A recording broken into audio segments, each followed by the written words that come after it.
Hi, I'm Dr. Cath Watson, and today PD Insurance has asked me to talk to you about virtual vet services.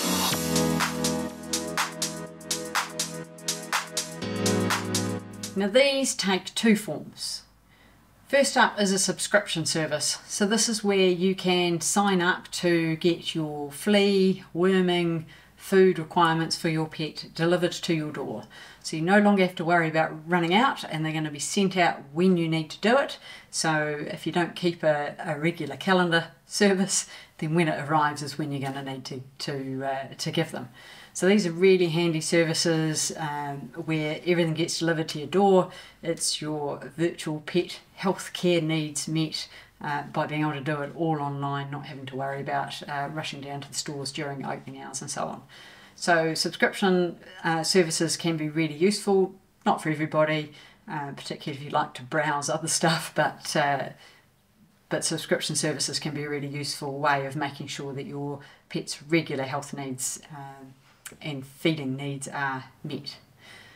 The second version of virtual veterinary care comes in the form of online consultations.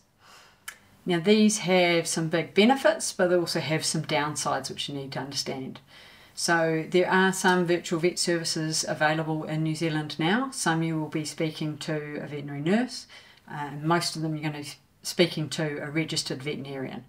So absolutely wonderful if you need advice and it's going to be difficult for you to get down to a veterinary clinic, or you're finding it difficult to make an appointment.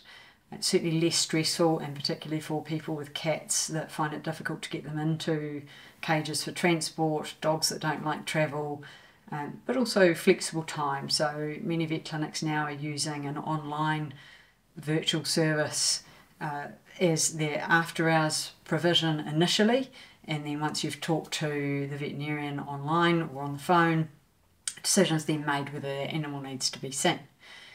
So, like I say, there's some real benefits there because it helps reduce the load for the veterinarians on the ground. We know there's a veterinary shortage in New Zealand, so being able to ask those questions online, it's likely to cost you a little bit less if it's just advice you're after as well. So that sort of service can be really useful, and I would recommend in those cases where, like I say, you're mostly looking for advice.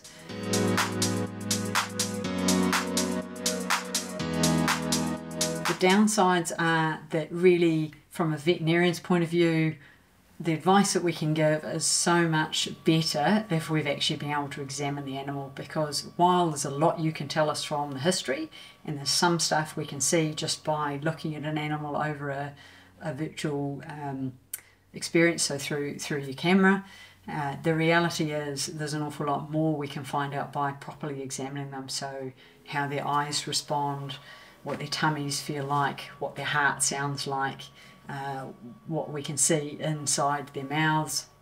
All that stuff's very, very difficult to do through a virtual consultation. So in that respect, we can't really beat a face-to-face consultation, because obviously our patients can't talk. We can only hear from you what you think has happened, but often we will back that up with the full physical examination as well. So that's one downside of a virtual consultation. The other downside is that we cannot prescribe anything through a virtual consultation. To be able to prescribe medications, we do actually need to have physically seen the animal. So if you think it's highly likely you're going to need some medication, then my recommendation would be to still make an appointment to see your veterinarian face-to-face. So like I say, there's some benefits and some downsides there, particularly if you're looking for advice. Virtual veterinary consultation, great way to go. If you think your animal is likely to need more attention than that, and medication's likely to be required, surgery is likely to be required, then please make a face-to-face. If you're not sure, then again, having a virtual consultation first may help clarify whether you are likely to need an appointment or not.